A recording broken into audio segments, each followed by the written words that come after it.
भारत की राजनीति में एक ऐसा राजनेता भी हुआ है, एक ऐसा प्रधानमंत्री भी हुआ है जिसकी मौत के बारे में सुनकर के रूह कांप जाती है। एक इतनी कम उम्र में उसकी मौत होना और इतनी निर्मम तरीके से हत्या करे जाना, जिसके बारे में सुनकर के आदमी दंग रह जाता है। जी हाँ, हम लोग बात करने जा रहे हैं हमारे पूर्व प्रधानमंत्री श्री राजीव गांधी जी के बारे में। इतनी बुरी तरीके से हत्या की गई कि पूरी की पूरी बॉडी नहीं फाइंड हुई, सिर्फ लाश के चिथड़े उड़ा दिए गए और उनकी घड़ी से, उनके जूते से और उनके डीएनए से पता किया गया कि जी हाँ, यही हमारे पूर्व प्रधानमंत्री श्री राजीव गांधी जी थे। तो नमस्कार जी, मेरा नाम है अमोक और आज की इस वीडियो में हम लोग डिटेल में जानने वाले हैं कैसे उनकी हत्या कर दी गई, उसके पीछे के कारण क्या थे और चली आ रही रंजिशें क्या क्या थी। तो वीडियो को शुरू करने से पहले मेरी आपसे एक रिक्वेस्ट है हमेशा की तरह कि प्लीज़ यार वीडियो को लाइक कर देना और चैनल को सब्सक्राइब अगर अभी तक नहीं किया आपने तो प्लीज़ कर लो और वीडियो को शेयर करना मत भूलना। तो चलिए हम लोग वीडियो में आगे बढ़ते हैं। राजीव गांधी की हत्या को समझने से पहले हमें जानना होगा उसके पीछे के कुछ केसेस को। सबसे पहला केस आता है शाहबानो केस। अब ये शाहबानो कौन थी? शाहबानो एक इंदौर की महिला थी जो कि मुस्लिम थी और जो इनके पति थे वो एक वकील थे जिनका नाम था मोहम्मद अहमद खान। अब ये जो मोहम्मद अहमद खान थे ये शादी के 35 साल बाद, मोहम्मद अहमद खान और शाहबानो की शादी के 35 साल हो चुके हैं, उसके बाद में ये शाहबानो को तलाक दे देते हैं। और इस्लामिक कानून के हिसाब से एक लॉ होता है, उसके अकॉर्डिंग एक मिहिर की रकम होती है। जब शादी होती है एक लड़के लड़के की मुस्लिम धर्म के हिसाब से और मुस्लिम कानून के हिसाब से, तब एक मिहिर की रकम डिसाइड की जाती है कि इन द केस फ्यूचर में अगर लड़का लड़की को तलाक देगा तो उसको ये पैसा देना पड़ेगा। ठीक है, अब 35 साल पहले जब दोनों की शादी हुई तो जो भी रकम डिसाइड हुई हो कि वो रकम दे दी जाती है। ठीक है, चूँकि अब 35 साल बाद तलाक हुआ था तो दोनों ही लोग वृद्ध थे और जो शाहबानो ये भी वृद्ध थे और इनका परिवार भी वही था, बस वही थे जो भी थे। ठीक है, तो अब जब सब कुछ हो जाता है, तलाक हो जाता है, मिहिर की रकम मिल जाती है, लेकिन मिहिर की रकम इतनी कम थी इसको कुछ कह नहीं सकते थे। ठीक है, उसके बाद में अब क्या होता है कि कुछ टाइम बाद ये लोग सेम घर में रह रहे थे। कुछ टाइम बाद जो इनके पति थे, पूर्व पति, जिनका नाम था मोहम्मद अहमद खान, जो वकील थे, वो दूसरी शादी करते हैं। दूसरी शादी होने के बाद जब उनकी दूसरी बेगम आती हैं तो वो कहते हैं कि शाहबानो को घर से निकाल दो। ऐसा ही होता है, वकील साहब शाहबानो को घर से निकाल देते हैं। शाहबानो जाती हैं इंदौर के डिस्ट्रिक्ट कोर्ट में। अब इंदौर डिस्ट्रिक्ट कोर्ट ये कहता है कि आपको मिहिर की रकम मिल चुकी है और इसके अलावा इस्लामिक कानून के हिसाब से आपको कोई पैसा नहीं मिलना है, ना ही आपको कोई मेंटेनेंस मिलना है, बस तलाक हो गया, मिहिर की रकम मिल गई, काम खत्म हो गया। क्योंकि इस्लामिक कानून में किसी भी प्रकार के मेंटेनेंस या किसी भी प्रकार के गुजारा भत्ता का कोई भी सीन नहीं है। अब जब ये होता है तो अब ये क्या करें, अब ये जाती हैं हाई कोर्ट में। हाई कोर्ट ये कहता है कि इस्लामिक कानून के हिसाब से ऐसा नहीं है, लेकिन एज अ ह्यूमैनिटी अब वृद्ध महिलाएं ये कहाँ जाएंगी, इसलिए आपको कुछ इन्हें मेंटेनेंस कॉस्ट देनी पड़ेगी हर महीने, कुछ गुजारा भत्ता हर महीने देना पड़ेगा। वो कितना होगा? लगभग 150 से 250 रुपये के बीच में। 1985 की बात मैं आपको बता रहा हूँ।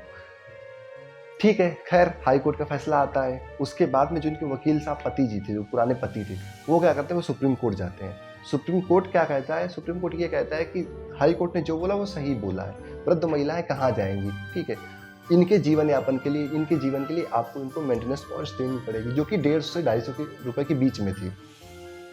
इसके बाद में जब ये वर्डिक्ट आता है कोर्ट का, कोर्ट अपना फैसला सुनाता है, उसके बाद में जो भारतीय मुसलमान थे और अलग अलग जगह जगह से आने वाले सब लोग एक बात कहते हैं, एक प्रेशर बनता है।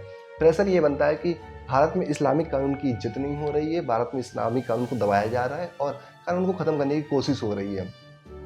यूनिफॉर्म सिविल कोड जैसे लॉ लाए जा रहे हैं। तब तक यूनिफॉर्म सिविल कोड आया नहीं था। यूनिफॉर्म सिविल कोड का मतलब होता है कि भारत में चाहे हिंदू हो, चाहे मुस्लिम हो, चाहे सिख हो, चाहे ईसाई हो, चाहे जैन हो, चाहे बुद्ध हो, कोई भी हो, सबको एक कानून फॉलो करना है। ठीक है, तब तक ऐसा कुछ सीन नहीं था यूनिफॉर्म सिविल कोड का। तब इतना प्रेशर बनता है उस समय पर, जो राजीव गांधी थे, राजीव गांधी को ये लगता है कि यहाँ पर अगर हम थोड़ा मुस्लिम को सपोर्ट कर देंगे तो हमारी जो पॉलिटिक्स है वो इम्प्रूव हो जाएगी, हमें जो वोट बैंक है हमारा वो बढ़ जाएगा। ठीक है, क्योंकि एक बात मैं आपको पहले बता दूं, जो अभी 2024 चुनाव में प्रधानमंत्री मोदी ने एक भाषण दिया था और उन्होंने एक अपना नारा दिया था, अब की बार 400 पार। ये नारा सबसे पहले दिया था राजीव गांधी ने और उन्होंने इस बात को पूरा भी किया था, उनका ये नारा पूरा भी हुआ था। 1985 के आम चुनाव में जब लोकसभा का चुनाव हुआ था, जिसमें राजीव गांधी प्रधानमंत्री बने थे, जीत करके आए थे, उस चुनाव में राजीव गांधी की 414 सीटें थी लोकसभा के अंदर। तो 400 पार बहुत पहले हो चुका है इस देश में। ठीक है, मोदी जी ने कहा, ये दोबारा कहा था एक तरह से बेसिकली, बट वो पूरा हो नहीं पाया। अब अपने केस पे वापस आते हैं। होता क्या है कि राजीव गांधी जी 1986 में कानून बनाते हैं। अब उनका कानून किस टाइप का था? उनका कानून ये था कि मुस्लिम धर्म के हिसाब से मुस्लिम जो रूल हैं, जो इस्लामिक कानून है, उसके हिसाब से कोई भी चेंजेस नहीं होंगे। उसमें कोई भी हस्तक्षेप नहीं करेगा, चाहे सुप्रीम कोर्ट हो, चाहे हाई कोर्ट हो, कोई भी हो, उसको भी इस्लामिक कानून को मानना पड़ेगा। अगर इस्लामिक कानून में कुछ है तो उसकी इज्जत की जाएगी, ठीक है। बेसिकली ये बात होती है।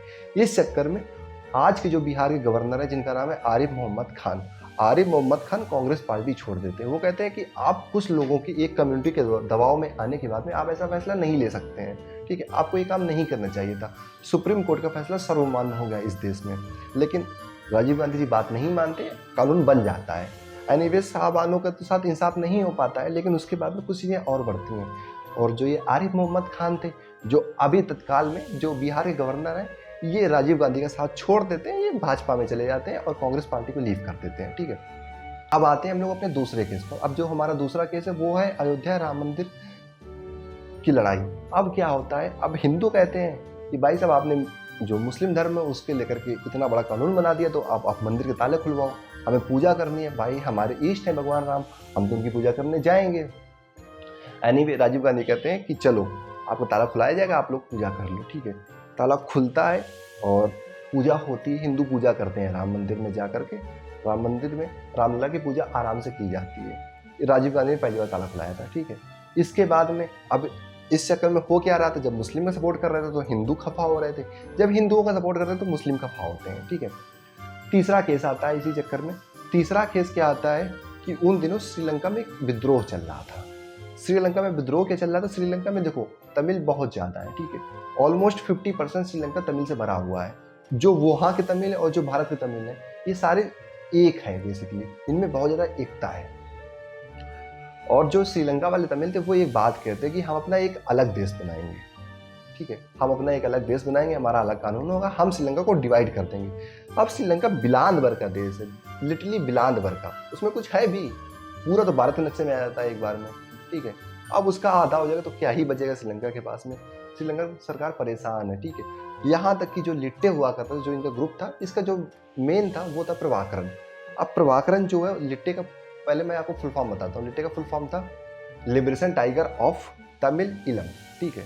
लिट्टे का ये फुल फॉर्म था। अब जो इसका मेन था, जो मुखिया था प्रभाकरण, अब उसने अपनी खुद की आर्मी बनाई, खुद की नेवी बनाई, खुद की एयरफोर्स बना ली थी ऑलरेडी, ठीक है। लेकिन राजीव गांधी जी तक जब ये श्रीलंकन गवर्नमेंट का समाचार आता है कि भाई हमारी सहायता करो आके, तो राजीव गांधी जी बोलते हैं रुको आप परेशान में, तो हम अपनी सेना भेजते हैं।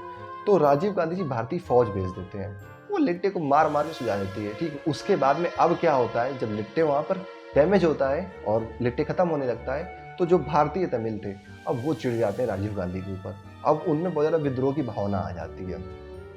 ये कारण ऐसा था, इसके कारण 46 साल की उम्र में राजीव गांधी की हत्या होती है। अभी एक केस और आता है इस चक्कर में, अब आता है बफोर्स घोटाला। अब ये बफोर्स घोटाला क्या था, राजीव गांधी क्या करते हैं, एक तोप खरीद के भारत में लाते हैं, जो भारतीय आर्मी आज भी यूज़ कर रही है, जिसका नाम था बफोर्स, ठीक है। उस तोप को जब खरीद के लाए, उन दिनों उन पर एक आरोप लगा कि ये तो बफोर्स घोटाला कर रहे हैं, इसमें ये पैसा खा रहे हैं, ठीक है। इनकी गवर्नमेंट पैसा खा रही है, इनकी पार्टी पैसा खा रही है इस चक्कर में। अब जब राजीव गांधी पर इतना बड़ा आरोप लगता है, तो राजीव गांधी के साथ साथ एक लोग हुआ करते थे उस समय, वीके सिंह, ठीक है, जो बाद में प्रधानमंत्री भी बनते हैं। वीके सिंह एक बात बोलते हैं कि स्विस बैंक में एक अकाउंट है, उस अकाउंट का निक नेम है लोटस, क्योंकि स्विस बैंक में जो अकाउंट होता है उनका कुछ ना कुछ निक नेम होता है। और वो कहते हैं कि राजीव का नाम भी लोटस, मतलब राजीव का भी मतलब कमल होता है और लोटस का भी मतलब कमल होता है। इसका मतलब वो अकाउंट राजीव गांधी का है, उसमें करोड़ों की संपत्ति है, वो इन्हीं की है, और वो आई कहाँ से, बफोर्स से आई है, ठीक है। अब इस चीज़ को साइड में रखते हैं, ये तो एक अलग घोटाले पर इनका नाम आया। जैसे कि राफेल को लेकर के अभी तक बहुत बवाल हुआ है, सेम उसी प्रकार उस समय बवाल हो रहा था बफोर्स तोप को लेकर के, ठीक है। खैर कुछ टाइम आगे बढ़ता है, कुछ समय आगे बीतता है। अब साल आता है 1991 का, तब तक चूंकि लिट्टी बिल्कुल बर्बाद हो चुका था, ठीक है। 1991 तक भारतीय फौजें भी वापस लौट आई थी भारत, श्रीलंका में मारकूट की खत्म करके। लेकिन जो उसका प्रमुख था, जिसका नाम था प्रभाकरण नहीं मारा गया था। दोस्तों प्रभाकरण के साथ में एक और बंदा था जिसका नाम था शिवरासन। अब ये दोनों तैयारी कर रहे थे किसी तरह से राजीव गांधी को मारना है, क्योंकि ये लोगों को डायरेक्ट दुश्मनी राजीव गांधी से थी। राजीव गांधी ने भारतीय फौज भेजी थी, प्रधानमंत्री वो थे। अब क्या होता है, अब साल था 1991 का, और ये जो लिट्टे वाले थे, जो 2-4 बचे थे प्रभाकरण टाइप के लोग, जो शिवरासन टाइप के लोग थे, इनको एक बात पता चलती है, इनके लिए एक मौका आता है कि राजीव गांधी जी आने वाले हैं तमिलनाडु में अपना एक भाषण देने के लिए, श्री पेरम्बदूर में, और वहाँ पर एक मौका मिल सकता है उनको मारने का। लेकिन मारे कैसे, तब सिक्योरिटीज़ तब भी हाई थी, आज भी हाई होती हैं। तो वो बनाते हैं एक मानव बम। एक महिला हुआ करती जो भारतीय मूल की थी, जो भारतीय महिला थी बेसिकली, जिसके पास नागरिकता भारत की थी, जिसका नाम था धनु। अब ये धनु को तैयार करते हैं, ठीक है, उसकी बाकायदा पूरी ट्रेनिंग होती है, ठीक है, रिहर्सल होती है उस चीज़ को लेकर के, ठीक है, गाइड किया जाता है उसको, मेंटली उस लेवल का प्रिपेयर किया जाता है। वो अपने अंदर बम लगाती है अपनी कमर में बेसिकली, है ना। अब वो आती है सामने, एसपीजी घेरे में है राजीव गांधी जी, राजीव गांधी जी को माला पहनाती है, ठीक है। अब उनके पैर छूने के लिए झुकती है, और जैसे वो झुकती है साइड से कमर से उसने एक कोई बटन दबाई, डायनामाइट फटता है, वो महिला खुद मारी जाती है, ठीक है। साथ ही साथ राजीव गांधी मारे जाते हैं और 16 लोग मारे जाते हैं, साथ ही साथ लगभग 40 लोग उस घटना में घायल होते हैं, ठीक है। अब जब बॉडी नहीं है, लाशों के चिथड़े उड़ चुके हैं, ढूंढना मुश्किल है, तब उनकी घड़ी से वो स्नीकर्स पहनते थे, उस जूतों से साथ ही साथ उनका डीएनए मैच किया जाता है। इससे कंफर्म किया जाता है। आखिरकार फिर बहुत ज़्यादा इस चीज़ पर जांच चलती है, सालों लगते हैं, और बाद में जाकर के पता चलता है पूरा केस क्या था। और मेन रीज़न ये था कि जो भारतीय फौज भेजी थी उसके कारण उनकी मृत्यु होती है, और महज 46 साल की उम्र में। एक ऐसा नेता जो सच में देश के लिए काम करता था, ठीक है, एक ऐसा नेता जो 46 साल की उम्र में 400 पार सीटें जीत लेता है। भारत में जहाँ पर 500 की सीटें हैं वहाँ पर बहुत बड़ी बात होती है। इतना दर्दनाक मौत होती है राहुल गांधी के पिताजी की, और जिसको देश आज भी याद रखता है। और शायद ही इससे बुरी तरह भारतीय किसी राजनेता की, प्रधानमंत्री की कभी मौत हुई हो, और शायद ही कभी ऐसा कुछ होगा भी भारत में, क्योंकि इतनी स्ट्रॉन्ग सिक्योरिटी उसके बाद हो गई है। लेकिन एक ये ऐसी घटना थी जिसने सबके आंखों में आंसू भर दिए थे, और इस चीज़ की खबर देश में जिसको पड़ी वो भी रोया था कि इतनी खतरनाक मृत्यु हो सकती है। महज 46 साल की उम्र में, आज 46 साल किसी राजनेता के लिए, किसी प्रधानमंत्री की बहुत छोटी उम्र होती है, ठीक है, बिल्कुल स्टार्टिंग फेज होता है उसके कैरियर का।